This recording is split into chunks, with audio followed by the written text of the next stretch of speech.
witches, please give a very special witchy welcome to Ron Zander Williams, aka the absolutely amazing visual effects supervisor for Motherland for Salem. Thank you. Thank you. Thank you for being here with us. We're so excited to talk to you. Yes, thank you for being here. My pleasure. For so many reasons. Literally so many reasons. Before we jump into the interviews. Right? 3 years of 3 seasons? Yeah, 3 years. Yes. So. And every second on that show is absolute perfection. Thank you for putting your time and efforts into it. We love it so much. So, you are the VFX supervisor. And so, what exactly does your job entail for like our listeners who may not be familiar? Well, first of all, I have to make clear that I'm the Vfx on-set supervisor, right? So what does that mean is that I'm on set guiding the crew so we can shoot the elements the way we need them to be shot so that post, the guys in all the other studios in Montreal and LA or anywhere that folks had an office, they could do their work properly. So usually I will read the script with, the writers and the directors. So that's why I was always in close contact with Elliot and Brian and usually Amanda and everyone higher up so that we would discuss scenes. Because visual effects scenes, they have many ways to go. It all depends on how you want to shoot it. It depends if it's exterior, if it's interior, if you have enough time to rely on the weather, or should you go inside and use a green screen for most of it. There's so many ways of doing it that it comes down to budget, time, distances that we have to cover to make that decision. And I help that decision process. But I'm always on set, also on set, because I was the guy in post for many years. I started doing 3D. I did compositing. Compositing, for those who don't know, it's almost like a Photoshop, but it's photoshopping for a sequence of image, not just one image, right? So that compositing is basically putting all the layers together so you have a final product that has like your background, your foreground, or any elements that we introduce, like a CG element, if we need to have one.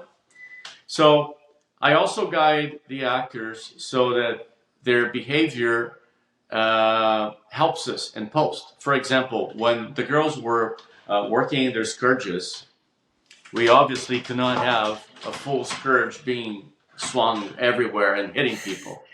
So I would usually ask the girls to hold the scourge in a fashion that, let's say, from here on is all CG. So whenever they did that, or even if they held it like this, sometimes we would not have the stone. This one has a real stone, so this would hurt someone. We never use this for actually stone fight. This would only be there for looks, where someone is just holding onto it. On the day we do a cowboy switch, and we would switch this for something with a rubber on at the end, or something that was cut away, so that if anyone is swinging it, that's all CG from there on. So we call a freeze, actor stops moving, we replace this, we keep going. No, that's the way we do things. So I'm responsible for making sure that when we shoot something like this or any CG element, that we do it in a way that makes sense. Because if you're doing like an extension to a knife or anything too long, even the actor is only holding the hilt, the blade is going to be CG. Well, you have to remember that there's going to be a long object added to the element you're holding. So you can't go like this or like this, because even though it's not there, when we add a blade, you'll be cutting yourself. So I have to be there. So we rehearse these things with the actors. Okay, remember that. So this is something that I would discuss with the stunts, right? Reese, or first season we had other people involved. But whoever is working around Vfx, I'm responsible to guide them in a way that we can do our work later. That's really interesting. Does it make sense? Yeah. Yes, it does. Perfect sense. Yeah, it's But for like I the would visuals also- later and safety. Yeah, Don't Yeah, drop that absolutely. stone. But that being said, usually when we went on a location scout, I would usually take pictures of that location, and I would do a quick Photoshop previs of whatever visual effects we wanted, so that on our concept meeting or production meeting, I could show Amanda or whoever was directing that episode something, show to Elliot, and say, is this what we want? Because it's a visual media. Well, our work is very visual, and if I'm talking to you about any simple thing, like even a table, your idea of what a table is different from someone else's. And so it's my visualization helped put us all in the same ballpark. So okay, Right. either you would tell me, no, this is not what I want, or yes, it is what I want, but at least I'm eliminating any doubts surrounding what we're doing. Right. So you have to have excellent communication as well. It is a communication media, and the more you communicate, the more you talk about a shot or a scene, the less chances of that going south, and during a shoot. Oh, yeah. The shoot, I don't know if you've ever been to a shoot, but a shoot is something that we time by the second. Every time you're rolling camera and you stop for a minute, AD is going to ask you, why are we stopping? Because he has to cover so many shots in a day. And anything you don't shoot will have to either be eliminated from that scene, or it will be we'll have to come back as a second unit and shoot that element or that scene. And it also becomes a problem because you may not have that actor available in the future. Yeah, so that can throw a wrench in things if you get off those seconds that have been calculated for purpose. Well, there's of course there's a leeway, right? We always know that actors need a series of conditions to make their work proper, right? They have to focus on what they're doing. It's a very hard job when you think of interpreting in front of a camera, and then for us standing on your mark, and sometimes the actor does everything right, but we go, oops, we have the problem with sound, or we have a problem with light, let's go back to ones and roll it again. I can only imagine what it is for an actor, after he nailed that shot, to go back and look, let's do it again. It's like, oh my God, and it's over and over and over and over, and you do a wide shot, and you go tighter, and then you switch angles, and you're repeating that scene forever throughout the day. Seems like it would grind you down a little bit. Yeah.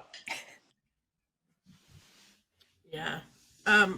So can you tell us the difference between visual effects and special effects? Okay, we go hand in hand in a way because we need each other. Even though I'm a visual effects supervisor, I'm always in favor of doing as much practical as we can.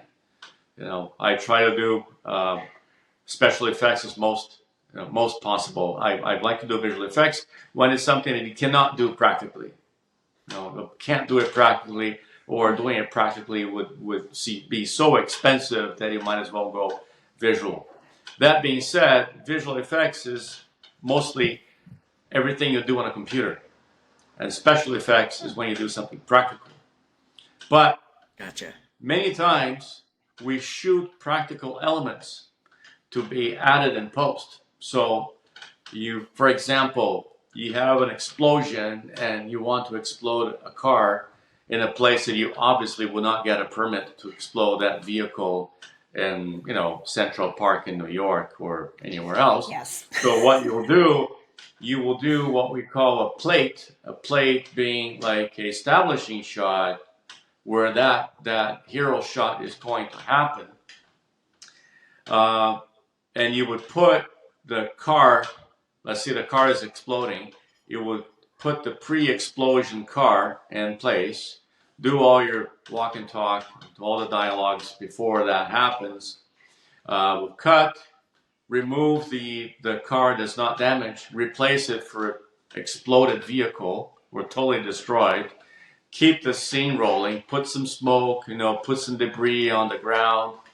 Then I would take camera information, go to an empty lot, and place the camera at the same angles that we did when we shot the scene, and I would explode a real car.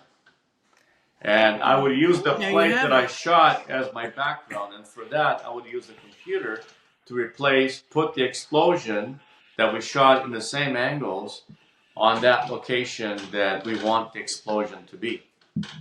So that's where the computer comes in. So that's why many times I use special effects to achieve the visual effects. That's such a cool cooperative effect between those two, like elements. Oh yeah, it is. Yeah, yes. For sure. I love that. So your job entails sometimes exploding cars. That's pretty cool. Not everyone can say that. Oh, all the time, yeah. But it's mostly knowing, discussing with special effects. How far are they willing, or how far can they go? And then I would take over. I would take over from there, right?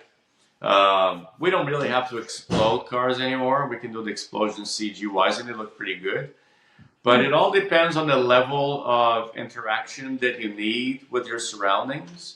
So if you have elements that are too close and they need to be shaken by the explosion, let's say, or you're exploding a vehicle around in a place that's surrounded by many trees, those trees would eventually move. The foliage would shake, and I would probably ask special effects to rig the tree with some cables, and when we do the boom, we'll have them shaking the trees, or they would have big fans. We use fans a lot, right? So they have what they call the rigger fans. Rigger fans are huge. They look like big propellers from an airplane. And they would have these rigger fans, pointed at the trees. So you get, the explosion. When that happens, you get it, the foliage reacting. Many times I'll talk to a director of photography. If that explosion happens at night, we would probably have a big spill of light on the foliage. So we would have special effects in the lighting grips, joining efforts to provide me with that interaction that I need, so that when I put my visual effects element, let's say a visual effects explosion, that explosion reacts to real elements in the shot. Wow. Yeah. Wow. I didn't think about that. So you have to think about how the explosion would impact everything in the scene, not just the car that's being blown up. That's so cool. We had the what's it called again? Our witch bomb, and several times we needed all these elements. Also, when I shot the swimming pool, the freezing swimming pool, that was Amanda's episode, season 2 or season 1, I forget now. Season 1. Season 1, yeah. At one point, we had a plexiglass over the water. So when the girl was frozen and she's like hitting the glass to get out of the swimming pool, we had some CG glass, but special effects rigged a thick plexiglass panel because I needed the actor to interact with something practical. If she was just hitting water, you would never get what you needed, which was something that would stop her hand. Right. So that was a mix of, it wasn't a shot in a real swimming pool, and the stunts was hitting plexiglass, and we added CG ice around her to make it look like it was all frozen. That's really cool. It definitely paid off. It looked really nice. I like that. It did. It looked amazing. It looked amazing. Yeah. Very convincing. Absolutely. So we noticed from your LinkedIn that you started off career-wise as a building architect and then transitioned later on into a VFX architect. So what was that transition like between the specialties? Well, I did a lot of, you know, testing and filming when I was a kid with VHS cameras, right? That's before your time, but we had those I VHS. had one of those. I had one of Yeah, those yeah. They're too. amazing. But this was something that I did on my leisure time after school, my friends and I. There was no YouTube or anything that you could actually show your work. So it was basically No. you did stuff and you showed your friends at home. That's as much as we could divulge it. But Yeah. that being said, I got my degree in architecture. I was working in Vancouver as an architect.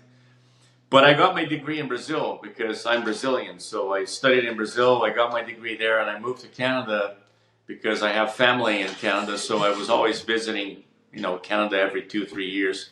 Decided to move to Canada in 1990 after I graduated, and I was working as an architect in Vancouver. But I would eventually need to write exams to get my stamp, and that would take me back to school. At least for a year. And then I thought to myself, and a friend of mine had enrolled the Vancouver Film School animation program. And he was just talking about it with such excitement that I got interested. And I thought to myself, well, if I'm going back to school to study, I might as well learn something new. And that's when I decided to enroll at the Vancouver Film School and take the CG animation. And after I graduated, I moved to Brazil again, and I worked for a studio in São Paulo. They called me immediately because back in the days, not a lot of people had that kind of, you know, knowledge. This was the very beginning of computer graphics. You know, films like Jurassic Park and Terminator had just, you know, been done, and this was all like, oh my God, this is so cool, and this was the very beginning of computer graphics. So it was easy for someone to get a job in the field because people rarely had any kind of formal education. And then I had formal education from Vancouver Film School. Yay! And I got hired immediately. And I eventually progressed from 3D animation and 3D modeling to compositing, which is the photoshopping layer aspect. But compositing for me was a lot more dynamic because usually a client sits next to you and you're just basically like driving a cab because this is what they call the post houses. So post houses were boutique shops where a director would show up with, you know, stuff that he shot for a promo, for an ad, or for a show, and he basically tell me, well, surprise me, I have no idea what to do with this because not the idea of having an on-set supervisor was just beginning. A lot of directors just shot against green or blue and went to a post house like, okay, no, all I know is I can change the background. So gradually it became more and more noticeable that we would need someone on set to guide the director. So eventually compositors and editors starting visiting set on the day of a shoot and guiding the director. Okay, now we got to, if you shoot like this, it's going to be better. If you shoot like that, it's not so good. And that was something that really appealed to me because I love the on-set work. As stressful as it is, you know, the long days on set, they're never short of 13 hours. It's a very dynamic environment, and I think it's very seductive. It presents so many challenges that small issues become non-existent. You know, you can, if you get 5 minutes to sit, that's a lot. So you're never complaining about your chair when you only have 5 minutes to sit. You know, so it's your goal is to achieve something that is always a challenge, everyday challenge, right? So I think it brings everyone together because you see the actors, you know, struggling to get through the day, remembering their lines, making sure they stop on their marks, and wardrobe and makeup. Everyone is let's do, let's get this done. And I think that everyone on set comes in to present a solution to a problem. We're always coming up with a solution. No one is ever presenting a problem without presenting a solution to that problem, because we all know that the problems exist and we can see them. So I think that on set, people are always problem solvers. It's a very special kind of people working on set, because also people are so stressed because of the time restraints and the pressure, that it involves a lot of people skills on set. Absolutely. I bet it does. Yeah. Like, so how much do the actors know or get to see of what they're going to be reacting to and what the finished product would be like? Well, it depends. Well, for example, if I have we have something that we call Q-Take, and Q-Take is a real-time on-set keyer. So let's say we're shooting something that happens in the desert, like when we had Adil carrying his sister. We shot that in a parking lot just behind stage with a big blue screen. There was no desert anywhere near. All we dressed was... That's so awesome. We dressed the parking lot with a lot of sand, and we had the gate. There's a soldier that comes out of a gate and comes up to Adil and helps them into that facility. Sometimes, if I have Q-Take on set, I can do real-time keying and compositing, so I could show the actors this is what it's going to look like. Nice. Gotcha. And then they go, whoa! And I go, yeah. So, but it helps them a lot. It helps them a lot. Imagine so. Or the composites that I'll do on set, on the scouts, I will do a frame of what we'll have in mind, and also gives an idea to the actors of, okay, so they'll have that element's going to be flying there, and this is going to be here, and I'll try to have something, if they're interacting with something that they have to look at. Usually we have a painter's pole or something with a tennis ball, so it gives them an eye line, right?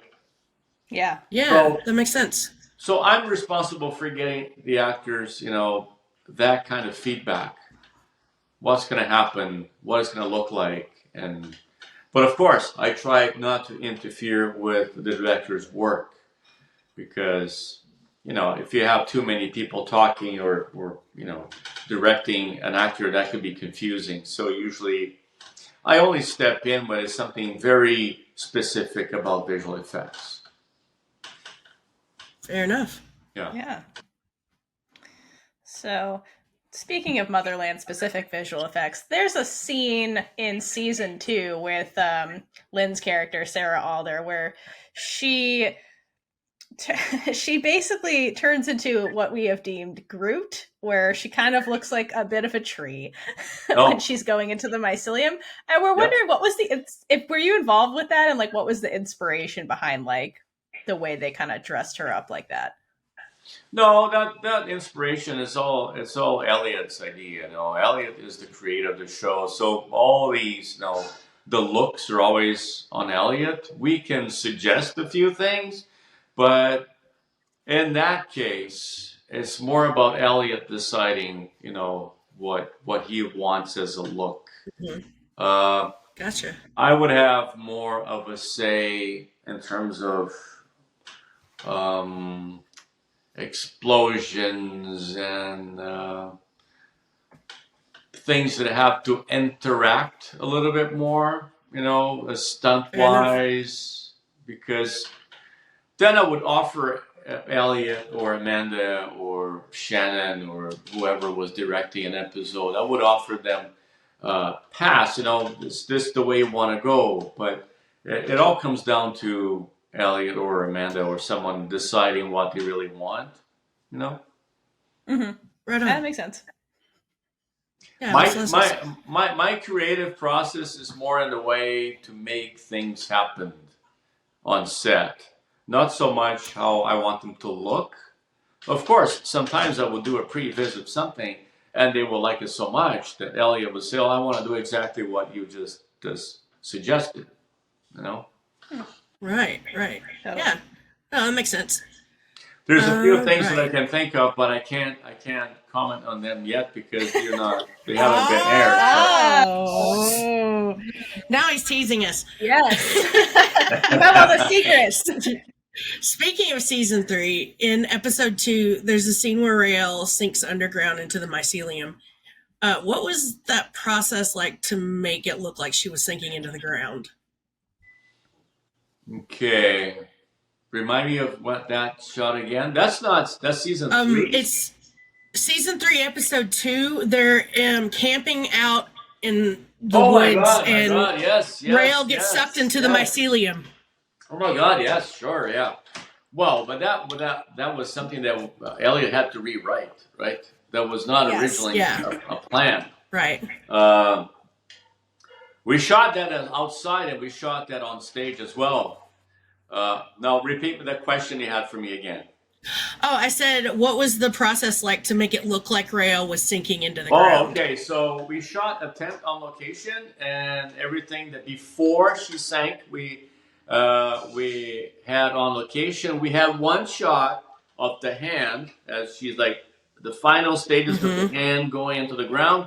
We dug, well, not we, I mean location and special effects. They dug a big hole enough for stunts to sit under a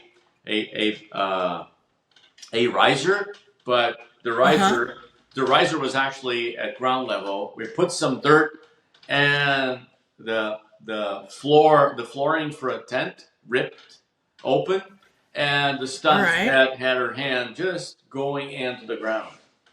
Now, that's so cool. But for Raelle to actually dive into the ground, we needed something that provided her with a lot of enough real estate for her to be under stage. So we shot that on stage on a higher riser that was about 5 feet above the studio floor, and then we had the same tent. We had a practical ground with dirt, and then we had a kind of neoprene, a very stretchy fabric that we painted. That was actually Kurt's idea, Kurt's special effects. Kurt, I told Kurt what I needed, and Kurt developed this neoprene-like stretchy fabric that would stretch around Raelle and back as she had her body going through and receding.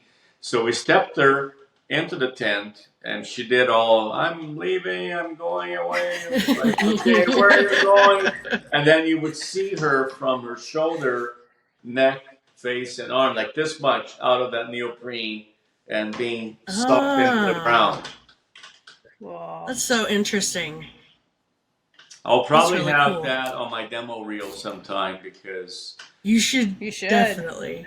That was so cool. It was fun, but I bet it was. I thought we had some more creative ideas for the jumping off the bats, because I don't know if you remember when they're the training and they're jumping off the bats.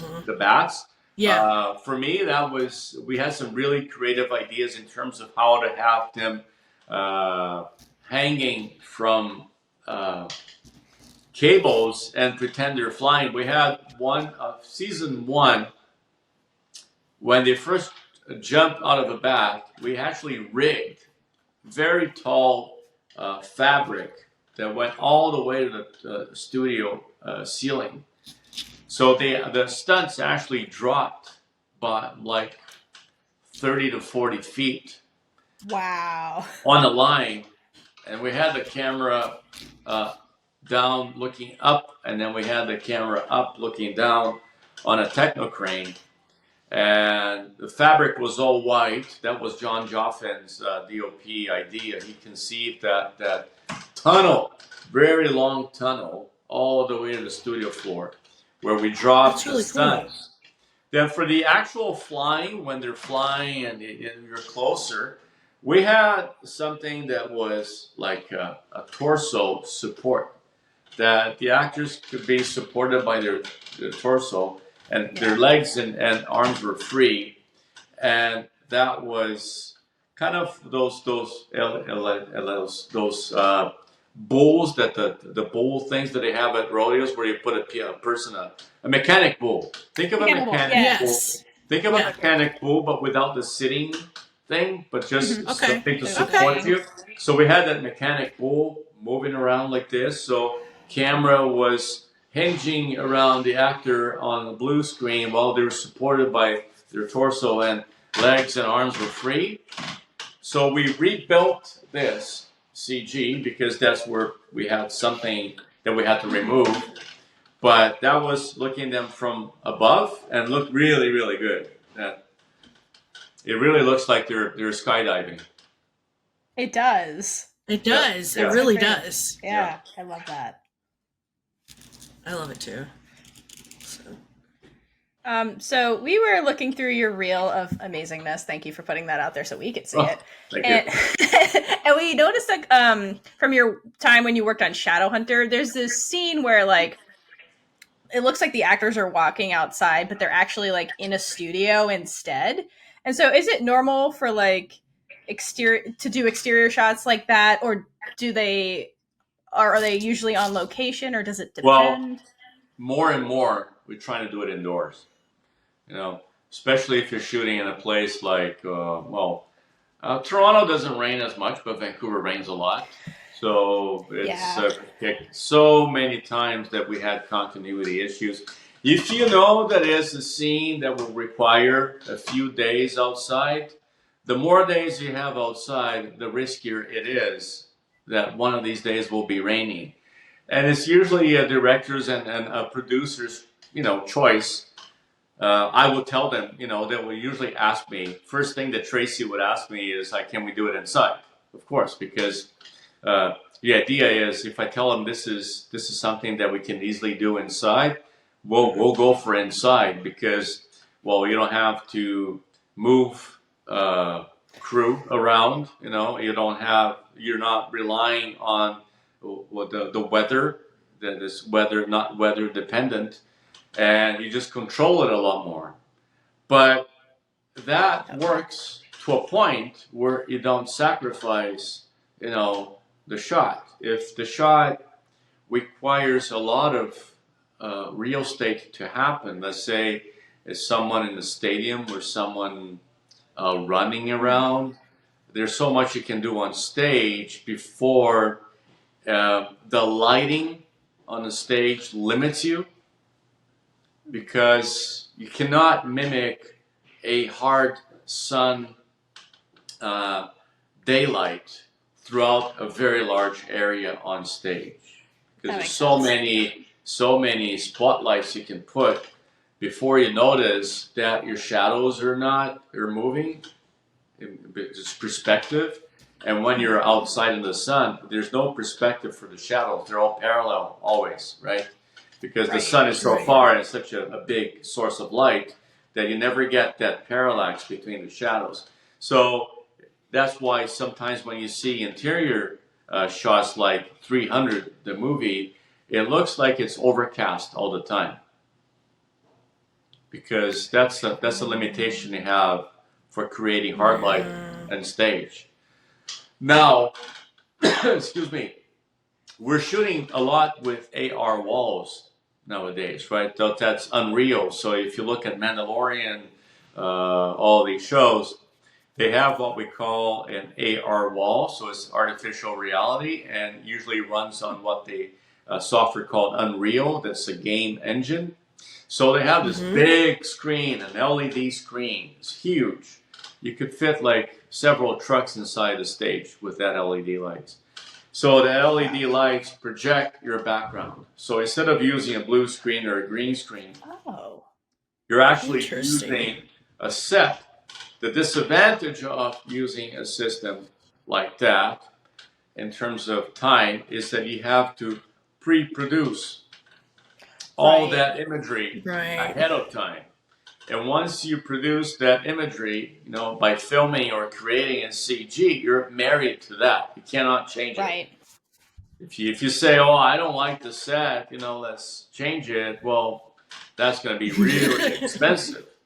When you shoot green screen, you can put anything you want in the back. If you don't like it, you can always switch for something else.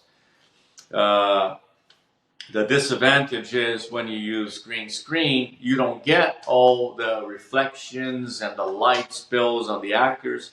If an actor is using a reflective element on their clothing, like maybe a helmet or something that will reflect the surrounding, when you use a green screen, you don't have any real elements to be reflecting on that object. When you use an AR wall, or when you go on location, everything is reflected, so you get that interaction. Gotcha. Yeah, makes sense. That's really cool. So is there anything that viewers would think is real but actually added later? Well, many things. The I tornadoes. would think so, yeah, The like there's a lot. tornadoes? No, they would never think. The tornadoes. Those aren't real. We timed this shot with the tornadoes. Well, Speaking of not in control. Things that you would think were real. Maybe the scourge is something they could think they were actually. Yeah, No. yeah. Totally. The scourge. I saw a shot where like the bats show up, like they were like in a field, Oh, yeah, and then yeah. they're running towards. At any given moment, all we had was one helicopter, and it had no propellers. It had nothing. Like it was just the body, the shell, and the tail, and that's it. There were no propellers. There were no some interior cabin lights. I usually ask them to rig the lights on because I wanted to get the lights coming from the dashboard, right? That would be expensive to do in post. If you could get it done on set, it's better that you do. And usually Kurt's special effects would be on the tail shaking the helicopter for looks. Yeah. But mostly, Fair enough. when they're all running in the field towards the bats, there were no bats there. We only had big rigger fans blowing the grass so that the grass was interacting with the propellers that never existed. That's so cool. That's a good That is so example cool. of something people could take for granted was real. Yeah. Totally. Exactly. Yeah. Exactly.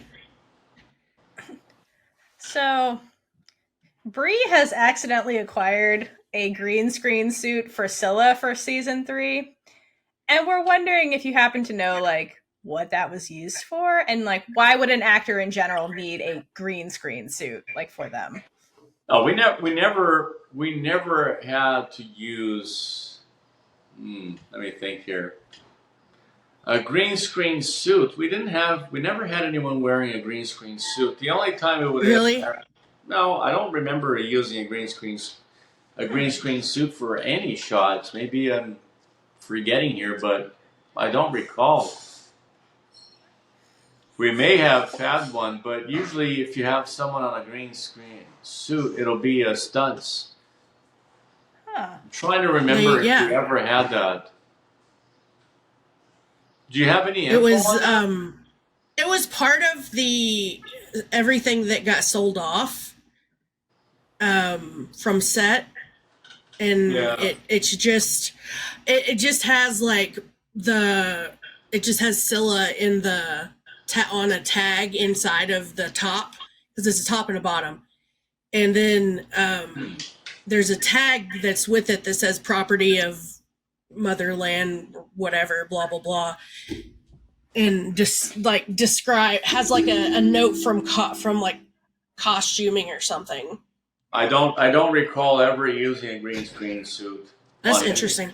Any shot. Someone might, sometimes special effects will assume that a green screen something would help us, and then they will have it ready. Or sometimes it could See, be a that plan. makes sense. It could be a plan B for something, and then on the day we realize we don't need it. But if I Yeah, that would ever make sense. if I ever asked for one, it could have been, something. Oh, maybe we will use it, if we need. Mm-hmm.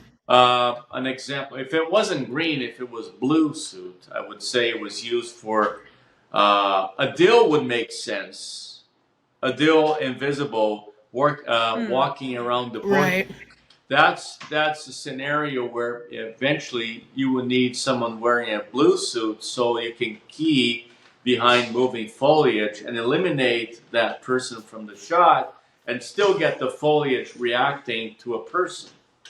So that's something that you Makes usually sense. want someone wearing a blue suit, not green, because you have to key the blue from the Right. green and not green on green, right?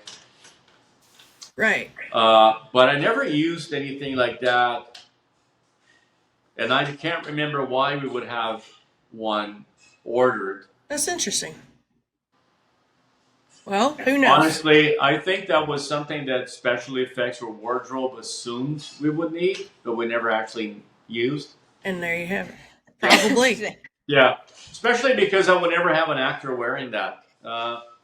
The only reason I would ever have an actor wearing a green element would be if I wanted the actor's head to be separated from their body at one point, and maybe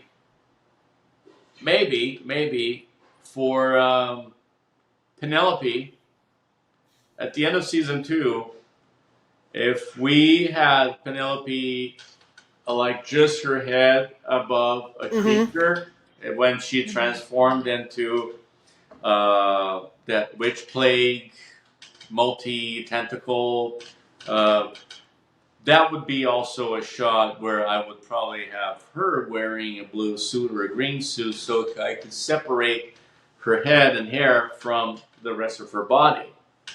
But That makes sense. I can't remember ever doing that on this show. Fair enough. Fair enough.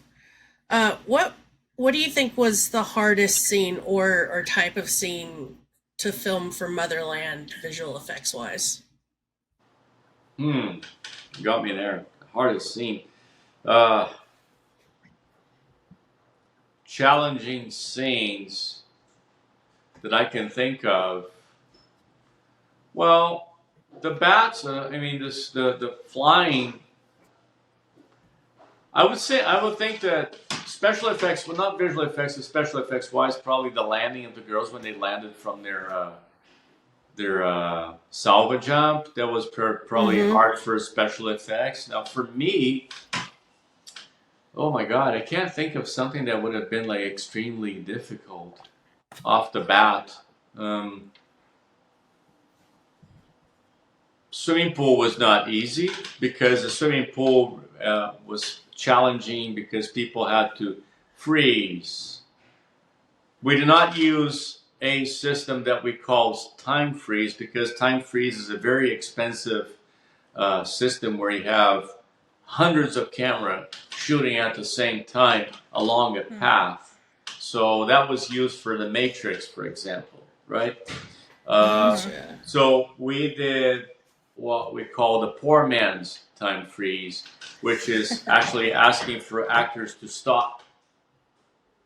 And then when they stop, we CG ice or anything around them to make them look like they're frozen, right? That's probably a challenging. To time it properly is hard, right? I'm sure. Oh yeah. Yeah. I'm sure. It's easier if you ask me how was this shot and you point the scene to me because then I'll tell you. Right. The salva. Oh, what about the salva scene? Because that's like the salva scene with Raelle and Scylla is kind of iconic. So yes. I actually had a mock-up of the trees on a bit of a small diorama of that so that we could discuss the scene with the director. And let me show you something here really quick. Just a second. Ooh. His chair! It's the VFX chair. Oh yeah. Heck yeah. I love it. So when I'm we glad were you got that shooting too. that salva jump from the tree, I had a model of the trees with the platforms that I made so that we could discuss the scene with the ADs and the crew of, Oh. okay, how, so this is the kind of stuff sometimes I'll do besides my drawings. I'll have like a small model and we'll discuss the shot, you know, uh, what's going to be on blue, what's going to be on green, because up here where we had Raelle at the very top of a tree jumping, we could never take the actor up there. Even if you rig the actor, you're not allowed to take the actor that high up. You can take a stunt up there. So what we do, we make a copy of this area of the tree, you know, the platform and all the ropes that you saw from a low angle. We copy exactly that, but at a lower part of a tree, Oh, just above, okay. just about above ground level. And we match the angle with the camera, so the same angle we have here, we just go on a baby stick and redo that angle. So all you're seeing is Raelle and the tree trunk behind her, but the one you see in the shot is not the one up here; it's the one down here for the close up. Right. And then on the wide Yeah. shot, Right. that's all stunts. Fair. If you don't Makes see sense. their faces at any given moment on a fight or something risky, that's very likely a stunt. A double. You know. Yeah. Totally. Right on. That's awesome. I have a question about a different Salva scene. There's a scene in season 1 where it's Raelle and Scylla, and I'm pretty sure it was shot with a green screen, something like that, and they're like floating in the air, just the two of them. And we That get this. first one was okay. That first one was not green screen. I didn't do that Oh, because that was the really? pilot. That was the Okay. pilot. Mm-hmm. And if I was told correctly, John Joffin shot that for real. They removed cables, but the girls were not that high up, you know. But that was not shot on green. Interesting. That was shot. If I was told correctly, that was shot at high speed, uh, so they could have their hairs like waving, and they had Yeah. rigger fans. They had rigger fans blowing wind on them, so the hairs are all wavy up in the air. And it was shot at high speed because there's no dialogue. They're just looking at each other, enjoying Right. that moment. But since there's no dialogue, they could shoot at a different speed to have the fabric on their clothes and the hair and the foliage all gently waving around while they're floating. But it was not a green screen, so I was told. Wow. That's really cool. I would never have thought that. Yeah. That's crazy. We have some tricks up our sleeves. No see doubt. that. You're fooling all of us. Well done. All right, I have one. So the scene at the end of season 1 where the witch bomb does go off, I think this was in your demo clip for Motherland, where there's like this very, very high shot of like Abigail and Raelle, and they're like in the mushroom cloud, and there's mushrooms everywhere. What was that scene like to like create? That was a big like area. Well, yeah, well, we did. We had that was shot in Coquitlam, and we had planned on going to Interior BC for that shot, but somehow we never had a chance to go because it would have been extremely expensive on it at the time to do that, and we had some impediment. We ended up shooting in Vancouver and Coquitlam, and we had to change the whole surrounding, right? Because that was supposed to be shot in a real desert in Cache Creek, BC, but we ended up shooting at the quarry in Coquitlam. So the whole surrounding was CG, right? And that was shot by a drone.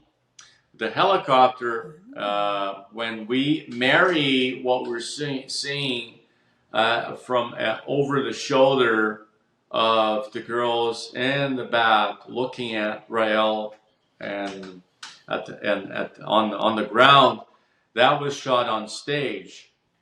So there's a combination of real footage on a drone that was comped onto a helicopter on a green screen day. So there's helicopter on a green screen matching the drone angle. So you have a plate that all CG around it. So you're talking about several elements to make that work. That's so crazy. So complicated. cool. And there's one shot that I recall was fun to do was the guy that gets split in half. Right, that, Yes. yeah. So what I had on the day was the same stunt, running and falling to his right, and then I had him running and falling to his left. That's So cool. we chose one of the two for the the pre-split, and then we used half falling on one side and half falling on the other side for the actual falling of the split person. But that was actually I like that episode. It's lots of fun. We had people flying everywhere, cut in half, being one of the guys just melted into the ground as a liquid. And yes, a shot that was hard to achieve is when geez, now I forget the name now. The very end of that episode, when Alder is being Being rejuvenating regenerated. again. Yeah. Yes. Oh yeah. Yes, because we have a camera on a crane, kind of hinging around the two of them, and as one is getting younger, the other is getting older. So that's a combination of having That's so cool. two passes with one pass on location, and then I had the second pass because with an older version of Alder started with the older version of Alder. So on set on the day, we only had young Alder, right? Mm-hmm. And to have older Alder, what I did was we went back on stage, we matched the angles and the camera travel, and we had her with an older version of her makeup, and then we matched that angle and we put her face back just to end the shot with a younger version of her. Because sometimes like you just don't have time for makeup to do what they need to do on set. It's easy. You can have one version of the person throughout the day. You make up someone to look younger or older, but you can't do that twice in a day. You can't have, okay, now you go back inside, remove this, and you can't. So usually you have to pick one of the two to shoot on the day and the other one to shoot on green screen some other time. Interesting. That makes a lot of sense. Yeah. Yeah, absolutely. So we've seen some clips where there's a relatively small blue screen in exterior shots, and then it becomes this really cool scenery. Why is that blue screen only needed for part of the area instead of you fully covering it? Well, you only use blue screen or green screen to cover the element you want to isolate. If that element is just a person, you only need to cover the person. You don't need anything else. So I would have to look at the shot to tell you exactly why we use the smaller screen on the day. Do you know if that's Abigail doing a tornado thing? That was one of them, yeah. Because I had her on the blue screen once on location, and she was rigged just to float above the ground a tad. And then I had blue or green behind her, and we made her float a little bit higher than she was actually floating on the day. That's really cool. She was creating a tornado and gently floating up in the air, just above the ground. Right. Like that. It reminds me of season 2, episode 8. Yeah. Where that's probably what it was. Yeah. Yeah. Absolutely. That was because you have like Raelle and Tally trying to get her down to the ground because she's Mhm. floating in the air because she's in her delusion. Oh, Then that you've got was in the Scylla, forest. Okay. Scylla up ahead. Yeah. That was in the forest. Yes. Nicta Yeah. was playing her tricks on them. Yeah, exactly. Yeah. That always struck me as like it had to be. That was like a really cool because there are so many elements in there. There are like people and Yeah. because you had like Scylla trying to do wind shear to keep debris away from them, and then you had like the tornadoes and Yes. It all comes back to me because, in my mind, everything just becomes one big mix of I imagine shots so. and scenes. You have to remind me of stuff you want to ask because then I go, oh yeah, I remember that. Yeah, no, I totally understand. I think there's another example. I think it was also in season 2, I think the finale, where there was partial areas when they're in the desert going to get the Tareem family. And like I think there's like a blue screen of part of the scenery, and then it was replaced later with like a giant mountain boulder type thing. But like the whole scenery wasn't blue screened. No, it wasn't. No, because that's what we were trying to achieve was just a cave entrance.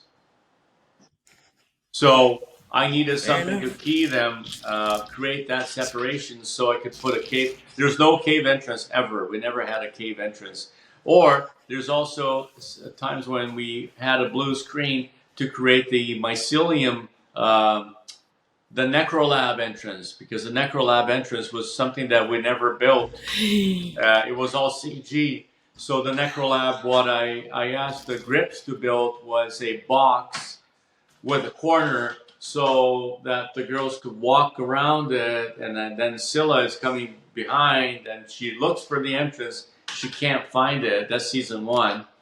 But we did that again. We did it twice on season 1. And season 2, we had something similar to create the cave entrance for the Tareem basin.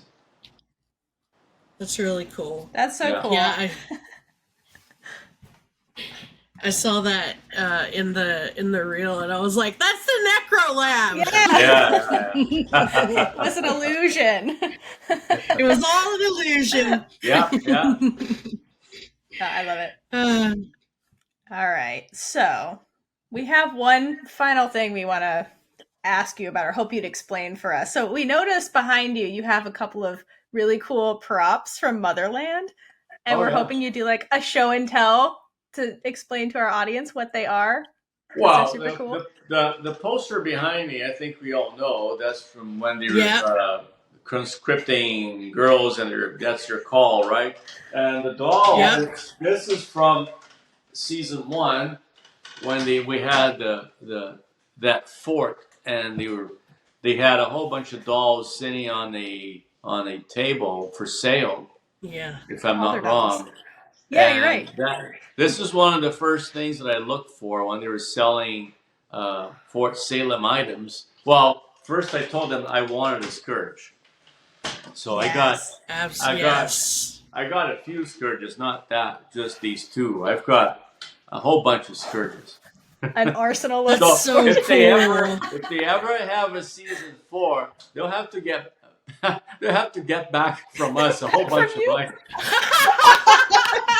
Excuse me, we need to requisition those scourges. You'll have to call me for season 4. Exactly. That's job security right there. It is. Exactly. Do you have any specific characters, scourges? Or are they just? Well, I've got Nicta. I have Nicta that's on the wall. So jealous. This nice. One is Nicta's.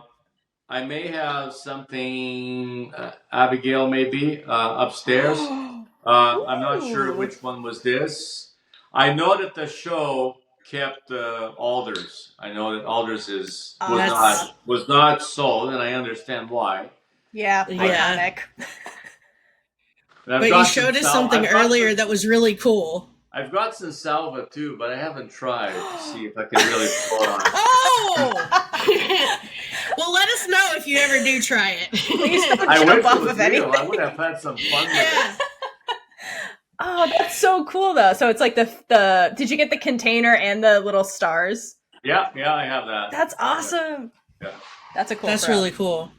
But you've got a pencil too, You got don't a you? yeah. Oh yeah. Oh my God, yeah. Yeah. Sure. The pencil. Yeah, the pencil, not a pencil. Is that The pencil. Oh, Brianna's Brianna's favorite favorite. pencil. Yeah. I think love this only had any significance to me because on the day we had her holding just this much. Cool. There was no real and a pencil That sticking is out so of her hand, and so this was a very CG shot, and I decided Cool. to get this little horsey because That's so cool. That is Yeah. so cool. I love that. I I'm love really. that. That's, I'm glad you have it. thank you. I'm glad you. Yeah.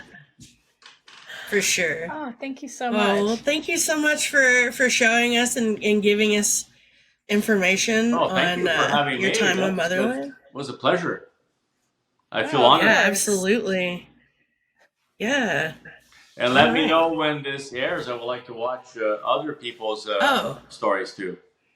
Yeah, Absolutely. absolutely. We just, we want to know what really goes on behind the scene. It's such a very collaborative effort to make such a wonderful television show. So thank you so much for sharing your You're welcome. expertise and telling us how it really went down, because you did fool us in many scenes. We have learned yeah. by talking to you. That's what And we we do. appreciate you fooling us We because do. it made the immersion so good. Yes. Yeah, it was a fun show to work on and an amazing crew of everyone I love dearly. I miss everyone. Just wrote Brian last week and he replied to me and I just had so much fun working with all these people. Yeah, I mean, we spent 3-4 years on the show. It's we see these people on set more than we see our families. Right. So Yeah.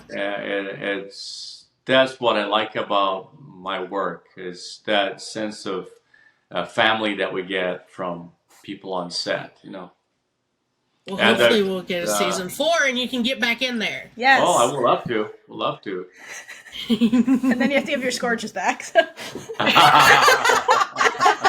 They can borrow. Let's see about that. But you can keep the pencil. Keep the pencil. Oh yeah.